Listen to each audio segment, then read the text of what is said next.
xaflad aad u ballaaran oo ay soo qaban qaabiyeen gabdhaha Soomaaliyeed ee degan magaalada Aarhus ee wadanka Denmark laguna taageeray waxqabadka dawladda federaalka Soomaaliya gaar ahaan maamulka gobolka Banaadir ayaa lagu qabtay isla magaalada Aarhus ee wadanka Denmark. xafladani ayaa waxaa ka soo qayb galay siyaasiyiin, aqoon-yahano, culmaadiin, waxgarad, haween, fanaaniin iyo qaar ka mid ah ciyaartooydii hore ee Soomaaliya kuwaasoo dhammaantood taageeray horumarka dawladda federaalka ay ka gaartay xagga amniga iyo isbedelada cusub ee uu maamulka gobolka Banaadir sameeyay.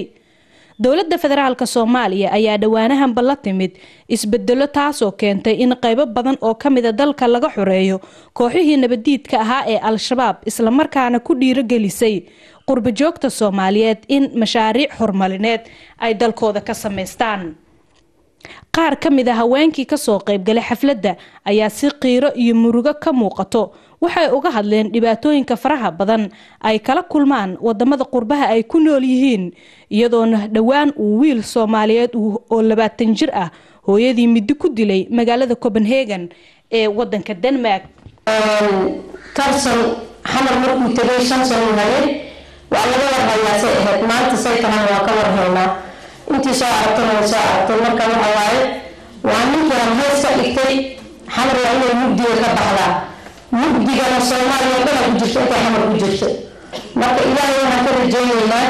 in ilaahay xamar mugdiga ka saaro Soomaaliya dhan ka saaro ummadda dhan ilaahay isu keeno dhammaanteen meel walba joogno aniga hay'adda Soomaaliyada ma aha ninkaas ma aha qofkaas ma aha nacam in ilaahay uu macnaha ninkaas waxa uu sameeyay oo qabtay habeen waxa jirta aan la iimeeyay hal uu yiri sababtoo ah nacamada meesha loo matalayay iyo dadka ku dhashay iyo ilmaha iyo macnaha dadka ku dhashay ma aha qabi waa Soomaaliya dhan waa indii Soomaaliya dhan marka iyo muddo ku jiraan macnaha wax macquul ma markaan arko haween wax qabanaya ama karti leh kulli waxay muujinaysaa Soomaaliya dimuqraadiyadda iyo wanaagga la gaaray in haweenku ay yihiin dadka kaliya oo dhaxaad ku ah horumarka ummadda Soomaaliyeed marka waa ku taaniyeen waa arkin badan waxba maaragtay ahayn idinka ayaa maaragtay ummadda Soomaaliyeed hoggaankeeda iyo wanaaggeeda waa dadka oo joogana waxaan u sheegayaa macnaha iyaga oo macnaha aan u sheegayaa in ay isku xirnaadaan wanaagana ay ummadda u horseedaan ummadda Soomaaliyeed maanta qof walba oo meel walba joogta aniga waxaan deganahay tuulo Vaale la yiraahdo wax Soomaali soo garaacay jiray baabka macnaha dareemaysa wanaagga iyo sharafta Soomaaliya aad u haysta markaad haysan marka meelaha qaarkood imaadeen waxa dareemaysa ummad Soomaaliyeed jabba ku dhacayo xumaatadooda iyo waxyaalaha ay ka hadlayaan iyo meelaha levelka ay taagan yihiin adduunka meesha u taagan yahay tarsan ciyaartooyda ahaa markii si hore basketball buu dheeli jiray waxaan u dheeli jiray Soomaali Fruit aniguna basketball baan ahaa waxaan u dheeli jiray Muqdisho team oo dawladda hoose meesha asoo aad magaalada ka ahaa tarsan waxa nin firfircoon spirit badan haddii kooxdiisa laga hormaro ama laga badinayo juuriyada ama dadka caarintiyaasha askar baa dhacay jiray soo soo isku gudbin wuxuu jeclaan jiray markii soo guuleysto Soomaaliya joogayni oo dowladda allahay calan daruurka oo daawana allahay وعين دافع دكوديرن بالله ديار ردول ديني ودن بالله الديار يدقك وراي دافع الله قبيل كاينان كدورنا وحنون ماشا دولدنا تاغن والله يحكم سيوهي meel kasta oo la joogo in aan ku hambalyeeno mar walba xasuusanahay haddana dadka xilka soo qabtay aan u hambalyeeno mar walba sida Maxamuud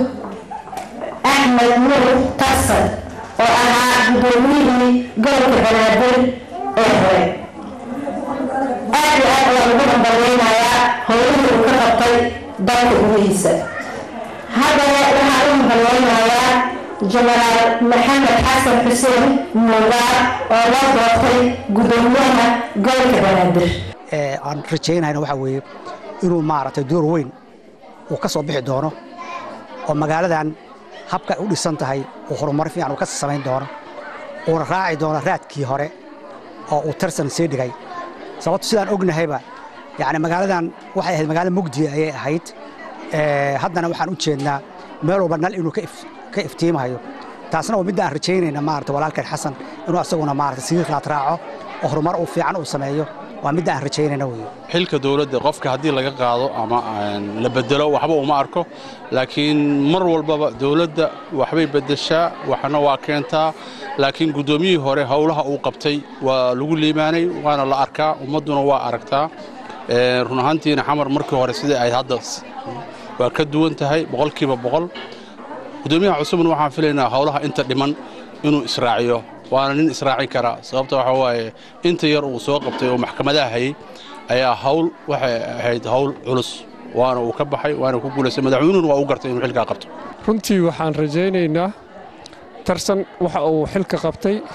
muddo ay Soomaaliya aad iyo aad dhibaatooyin badan ay hor taagnaayeen xamar amaankiisa oo san sugnayn xilkaas oo runtii intii karaankiisa ahaa wax ka soo qabtay magaalada waxyaabo badanna uu fuliyey asagoo xataa heerkii wixii ugu weynaa ahayd magaalada mugdi ah in uu mataqaanaa nalal iftiimiyo wadooyin la xaaro qashinka laga nadiifiyo hawshaas uu bilaabay waxaan rajaynaynaa in ay meesheeda ka sii socoto oo ay sii taabaqaado wixii kaloo maqan ay magaalada u baahan tahayna ninkan uu sii wadi doono kolleyto waxaan rajaynaynaa gudoomiyaha cusub Masar Mugaab General Mugaab in uu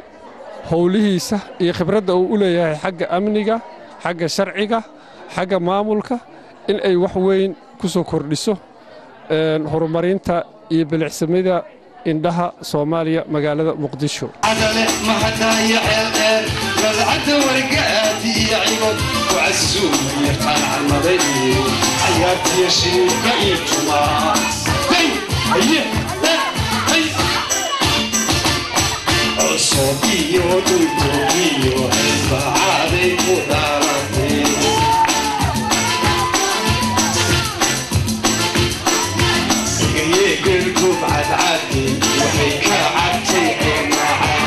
xafladaasi ayaa dadkii soo qaban qaabiyay waxaa ka mid ahaa Siciido Daahir Shuuke Nadiifo Nuur Cali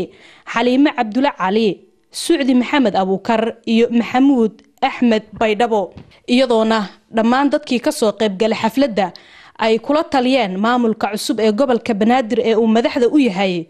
General Xasan Maxamed Xuseen Mugaab in uu ka sii wado halkii sare ee uu soo gaarsiiyay maamulkii hore ee gobolka Banaadir ee uu madaxda u ahaa محمود أحمد نور ترسن سهر حاجي محمود علي تي في قرنك الصوماليات دنمارك